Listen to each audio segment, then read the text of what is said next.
Hello everyone, welcome to arts study made easy. Arts study made easy में आपका बहुत बहुत स्वागत है। As you know that we have started history series of class 6। This is the second lecture of chapter 8 that is Ashoka the emperor who gave up war. इससे पहले हम लोगों ने एक लेक्चर करा है।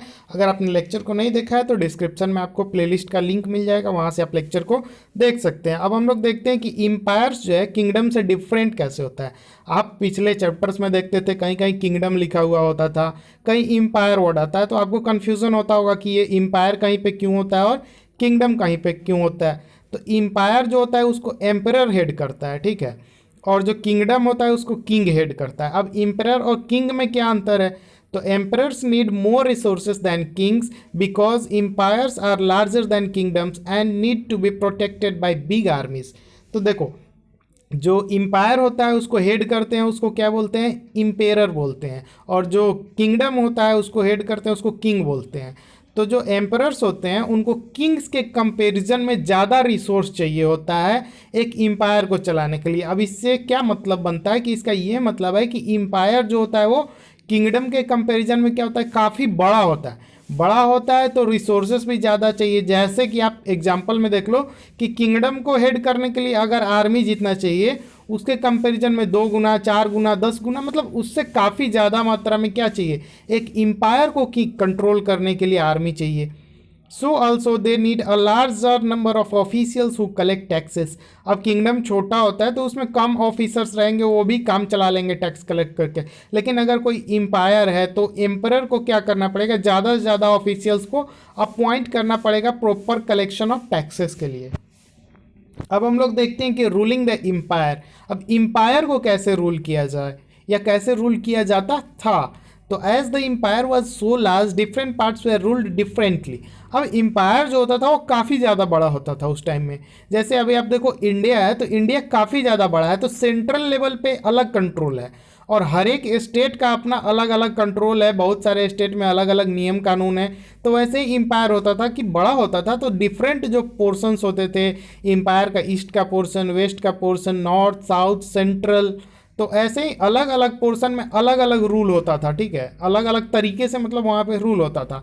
ओवरऑल कंट्रोल किसका होता था? सेंटर का ही होता था, लेकिन उसमें थोड़ा बहुत नियम कानून में क्या होता था?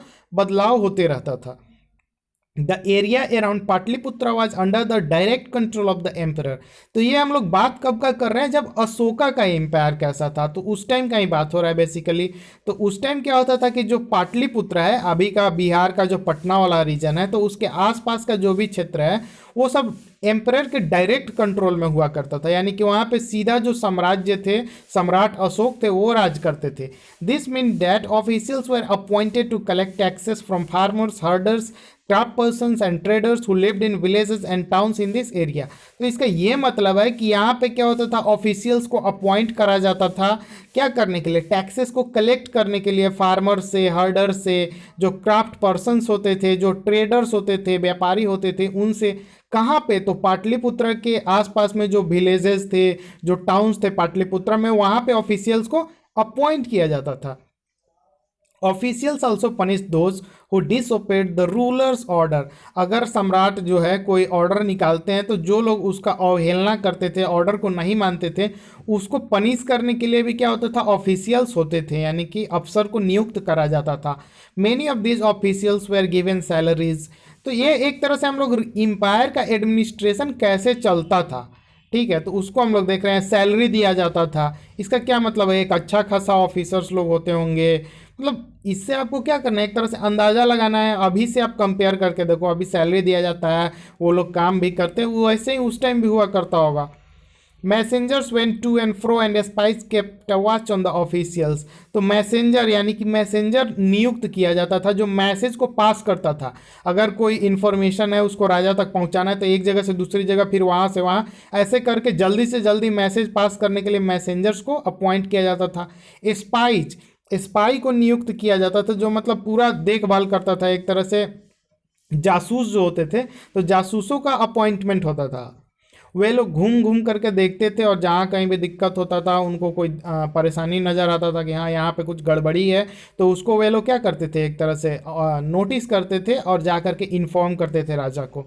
End of course the emperor supervise them all with the help of members of royal family and senior ministers. And ये सब ऑफिसर्स के बावजूद भी राजा क्या होता था, पूरी तरह से इन लोगों पे नियंत्रण रखता था, पूरा सुपरवाइज करता था। किसके हेल्प से? तो अपने रॉयल फैमिली मेंबर्स यानी कि अपने बेटे हो गए, कुछ रिश्तेदार हो गए, उनके हेल्प से, या जो सीनियर मिनिस्टर्स होते थे जो राजा के अधीन में होते थे, उनके मतलब हेल्प से एक तरह से इस सब को राजा क्या करता था, कंट्रोल किया करता था। देयर वेयर अदर एरियाज और प्रोविंसेस। तो ये तो हम लोग पाटलिपुत्रा का देखें, जो सेंटर होता था यहाँ पे डायरेक्ट राजा का कंट्रोल होता था। इसके अलावा भी मानो नीचे में साउथ में चले जाओ, उधर वेस्ट में राजस्थान वाला, गुजरात वाला जो क्षेत्र है वो सब, फिर ईस्ट में बंगाल वगैरह, ये सब, तो वहाँ पे कैसे होता था? तो each of this was ruled from a provincial capital such as Taxila और उज्जैन। तो एक तो मेन कैपिटल होता था पूरे साम्राज्य का, जो अशोक के टाइम में पाटलिपुत्र हुआ करता था। उसके बाद प्रोविंशियल कैपिटल, अभी देखो, अभी जैसे इंडिया का कैपिटल दिल्ली है, वहां से पूरा देश चलता है। और प्रोविंशियल यानी कि स्टेट सबका अलग अलग कैपिटल है, बिहार का पटना है, यूपी का लखनऊ है, तो वहां से भी तो उस स्टेट का कंट्रोल होता है। वैसे ही उस टाइम भी हुआ करता था, जैसे तक्षशिला हो गए, उज्जैन हो गए, तो ये सब इंपॉर्टेंट क्या थे, प्रोविंशियल कैपिटल थे। और वहाँ के प्रोविंस को इन सब के द्वारा वहाँ से क्या किया जाता था, एक तरह से गवर्न किया जाता था, वहाँ से उसका पूरा जो है साम्राज्य का नियंत्रण रखा जाता था। Although there was some amount of control from Patliputra, and royal princes were often sent as governors, local customs and rules were probably followed। जैसा कि क्या होता है कि कुछ अमाउंट ऑफ कंट्रोल, यानी कि पाटलिपुत्रा से भी कुछ कंट्रोल तो होता था, ऐसा नहीं है कि सिर्फ उज्जैन तक्षशिला हो गए तो वहीं से पूरा कंट्रोल हो रहा है। अभी भी क्या है, अभी भी ऐसा थोड़ी है कि पटना में या लखनऊ में या और भी स्टेट्स में, मुंबई में दिल्ली का कंट्रोल नहीं है। दिल्ली का कंट्रोल थोड़ा बहुत अभी भी है, एक तरह से सेंट्रल लेवल पे, और स्टेट लेवल पे वहाँ का कंट्रोल है। वैसे ही उस टाइम भी हुआ करता था। तो आप इसको अभी से कंपेयर करोगे ना, तो चीज़ें आसान होती जाएंगी, आपको सब कुछ मतलब आसानी से समझ में आएगा कि अच्छा जैसे अभी होता है वैसे ही उस टाइम होता था, बस थोड़ा बहुत डिफरेंस है, वही डिफरेंस आपको पढ़ना है।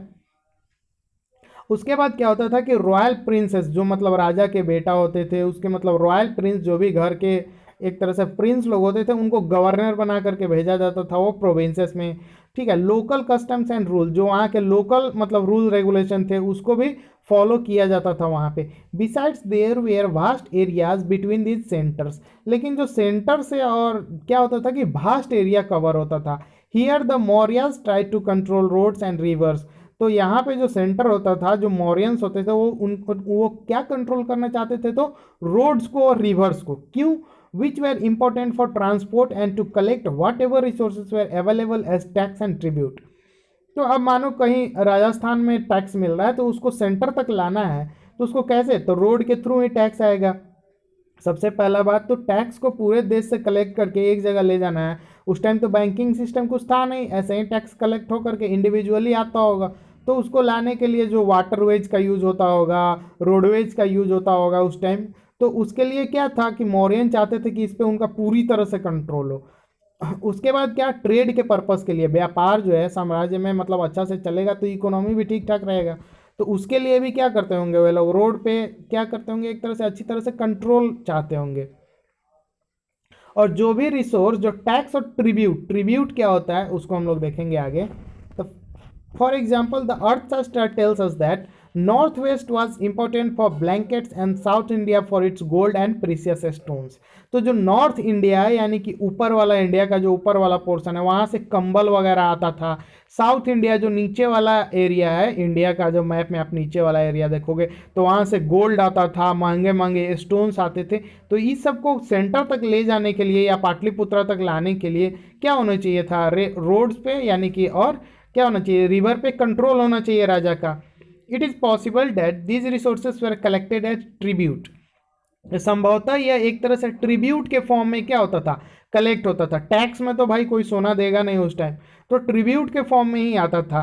These were also the forested regions. ये लोग क्या थे, जंगली रीजन थे, यह क्षेत्र जो था वो क्या था, जंगली क्षेत्र था। People living in this areas where more or less independent. वे लोग बहुत कम या अधिक मतलब एक तरह से क्या थे, वे लोग इंडिपेंडेंट थे, but may have been expected to provide elephants, timber, honey and wax to Mauryan officials, लेकिन वे लोग इंडिपेंडेंट होने के बावजूद भी उनको क्या करना पड़ता था, मौर्यन ऑफिशियल्स को एक्सपेक्ट किया जाता था, मतलब कोई जोर ज़बरदस्ती नहीं था, लेकिन मतलब एक तरह से बोला गया था कि अगर आपके पास एलिफेंट्स हैं, टिम्बर है, टिम्बर यानी कि जो पेड़ वगैरह होता है, मतलब लकड़ी, ठीक है, उसके बाद हनी है, वैक्स है, तो इसको आप क्या कीजिए, मौर्यन ऑफिशियल्स को दीजिए, एज अ ट्रिब्यूट दीजिए या कुछ टैक्स भी दे सकते हैं आप। ट्रिब्यूट होता क्या है, तभी से हम लोग सुन रहे हैं ट्रिब्यूट ट्रिब्यूट ट्रिब्यूट। तो अनलाइक टैक्सेस, टैक्सेस के अलावा, टैक्स जैसा नहीं, बिल्कुल टैक्स से अलग, which they are collected on regular basis, जो रेगुलर बेसिस पे क्या किया जाता था, कलेक्ट किया जाता था।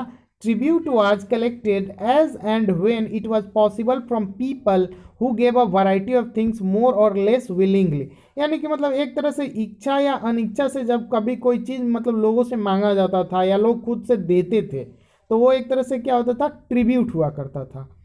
समझ में आ गया। The emperor and the capital city, अब देखते हैं एम्परर और उनके कैपिटल सिटी के बारे में कुछ कुछ। तो Megasthenes was an ambassador who was sent to the court of Chandragupta by the Greek ruler of West Asia named Seleucus Nicator. तो सेलुकस निकेटर एक जो ग्रीक के यानी कि जो वेस्ट एशिया है अभी, वहाँ के एक राजा थे, तो वो आए, आक्रमण किए, हार गए। हार गए तो क्या हुआ, कुछ संधि वगैरह हुआ, कुछ मतलब एक तरह से होता है ना, डिस्प्यूट हो गया, तो उसको एक संधि, एक पैक्ट साइन हुआ, उसके थ्रू मतलब सब मामला सुलझ गया। उसके बाद वो क्या किए, ज़्यादा कुछ यहाँ पर डिटेल नहीं पढ़ना है, 6 में आगे आप पढ़ोगे। कुछ जो मतलब हाथी वगैरह गिफ्ट में ये उनको दिए, वो अपने बेटी से शादी करा देते हैं। तो उसी में एक जो है मेघास्थनीज नाम का एक एम्बेसडर को वो चंद्रगुप्त मौर्य यानी कि सम्राट अशोक के जो दादाजी थे उनके दरबार में भेज देते हैं, क्या करके, राजदूत बना करके। अब क्या होता है, मेघास्थनीज यहाँ पे आता है और एक बुक लिखता है, indica.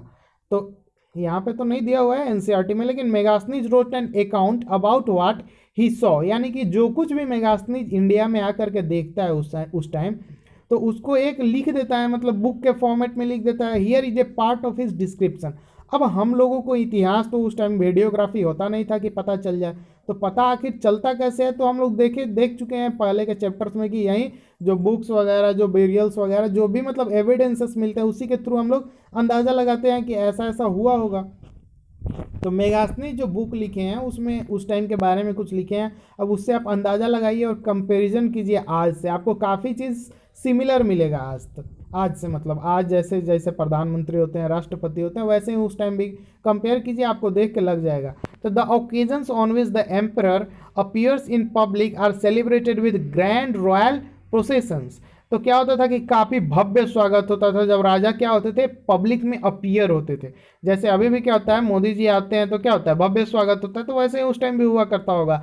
He is carried in a golden palanquin, ठीक है। तो जो एक सोने का सुनहरा जो ये प्लांके होता है, जो 4 लोग उठाते हैं ना, उसको क्या बोलते हैं, हिंदी एग्जैक्ट याद नहीं आ रहा है, तो उसमें उठा करके लाया करते थे उनको, सोने के पलांकी में, हाँ पलाकी ही शायद बोला जाता है उसको। His guards ride elephants decorated with gold and silver. तो उनके जो गार्ड होते थे वो भी पीछे से मतलब साइड से हाथियों पे आया करते थे, जो कि अभी देखो मोदी जी के गार्ड्स आते हैं फॉर्चूनर से, तो उस टाइम क्या होता था, हाथी से आते थे, जो कि गोल्ड और सिल्वर काफ़ी उस हाथी पे लगा हुआ होता था, मतलब हाथी को भी डेकोरेट करा जाता था। Some of the guards carry trees on which live birds including a flock of 10 parrots circle about the head of the emperor. तो कुछ जो गार्ड होते थे वो ट्री कैरी करते थे, ट्री जो है पेड़ को कैरी करते थे जिसपे जिंदा बर्ड होते थे। अभी क्या है, अभी थोड़ा मुश्किल है बर्ड्स को उतना मतलब पाल पोस के रखना उस तरह से, जिस टाइम उस टाइम जो ट्रेनिंग दिया जाता, अभी लोगों को इंटरेस्ट भी उतना नहीं है, लेकिन इंटरेस्ट रखना चाहिए। Including a flock of trained parrots, उस टाइम पैरट पर काफ़ी ध्यान देता था, पहले भी आप स्टोरेज में सुनोगे पैरट का बहुत जिक्र होता था, तोता का। तो जो बोलने वाले काफ़ी ट्रेंड तोता थे वो राजा के अगल बगल, सिर के अगल बगल घूमते रहते थे उस टाइम, मतलब चक्कर लगाते रहते थे कुछ कुछ, कभी राजा के कंधे पे बैठ गए, कभी इधर उधर, मतलब आसपास में होते थे birds. The king was normally surrounded by armed women. तो क्या होता था, जो राजा होता था नॉर्मली उसके अगल बगल में चारों तरफ क्या होती थी, महिलाएं होती थी जो ट्रेंड होती थी एक तरह से। जैसे अभी जो पीएम होते हैं या जो सीएम होते हैं उनके आसपास क्या होता है, ट्रेंड गार्ड्स होते हैं जो काफ़ी आर्म्ड होते हैं उनके सुरक्षा के लिए, तो उस टाइम भी राजा के सुरक्षा में होते थे। He is afraid that someone may try to kill him. उसको इस बात का डर होता था कि कोई उसको मारने का कोशिश कर सकता है, यानी कि उस टाइम के राजा के बारे में लिखा हुआ है। तो अभी भी वैसा ही होता है। अभी जो सीएम या पीएम, उनके जान का मतलब थोड़ा ज़्यादा चिंता रहता है। अगर उनको मार दिया जाए तो एक तरह से राष्ट्र को नुकसान हो जाएगा। तो उस वैसे ही उस टाइम भी हुआ करता। आप कंपेयर करो, सब कुछ सेम सेम आपको लगेगा। He has a special servants to taste the food before he eats. खाना खाने से पहले उनका जो भोजन बनता था उसको एक नौकर आकर के पहले टेस्ट करता था, कंफर्म करता था कि हाँ सब कुछ सही है, तब जाके वो खाते थे। He never slips in same bedroom for 2 night. एक ही बेडरूम में वो 2 रात तक नहीं सोते थे, मतलब काफ़ी सारा बेडरूम होता था, कभी इसमें कभी उसमें कभी उसमें, मतलब चेंज करते रहते थे ताकि मतलब कभी कोई अटैक नहीं हो उन पर। वो भी एक तरह से सिक्योरिटी पॉइंट ऑफ व्यू से ही। And about Pataliputra modern Patna he wrote. और मेघासनी जो है पाटलिपुत्रा पटना के बारे में क्या लिखता है, जो अभी में पटना है, तो this is a large and beautiful city. बताता है कि ये काफ़ी बड़ा और काफ़ी मतलब सुंदर सिटी है। सोचो उस टाइम के कंपैरिजन में आज देखो पटना का स्थिति। It is surrounded by a massive wall. ये जो पूरा सिटी है इसको बड़े दीवार से क्या किया है राजा ने, घिरवा दिया है एक तरह से। It has 570 towers and 64 gates. तो इसमें 570 बड़े बड़े टावर लगे हुए हैं। टावर किस लिए होता था, टावर के ऊपर सैनिक खड़े होते थे और वो पूरे निगरानी रखा करते थे जो अगल बगल के क्षेत्र होते थे। इसमें एंट्री के लिए 64 गेट था, ये पाटलिपुत्र साम्राज्य के अंदर एंट्री करने के लिए सिटी के अंदर। तो द हाउसेस ऑफ 2 और 2 and 3 story are built of wood and mud brick. तो जो हाउसेस होते थे कभी कभी 2 मंजिल या कभी 3 मंजिल हुआ करते थे कहीं कहीं मतलब, और वो लकड़ी और ये मड ब्रिक यानी कि मिट्टी के जो ईंट बने होते हैं उसके बने हुए होते थे। The Kings palace is also of would. जो राजा का जो महल था मतलब वो भी वुड का बना हुआ था and decorated with stone carvings. और उस पर क्या होता था, पत्थर का नक्काशी किया हुआ था। अभी भी इसका जो एविडेंस है अभी भी मिलता है। जो पाटलिपुत्र के कुम्हरार है वहाँ पे आप सॉरी पटना का कुम्हरार वाला जो रीजन है वहाँ पे आपको अभी भी मिल जाएगा। It is surrounded with gardens and enclosures for keeping birds. वो गार्डन से सराउंडेड होता था और वहाँ पे इनक्लोजर होता था जो कि जिसमें क्या किया जाता था, बर्ड को रखा जाता था। तो आज के लेक्चर में इतना ही। Thank you for watching, stay tuned with us.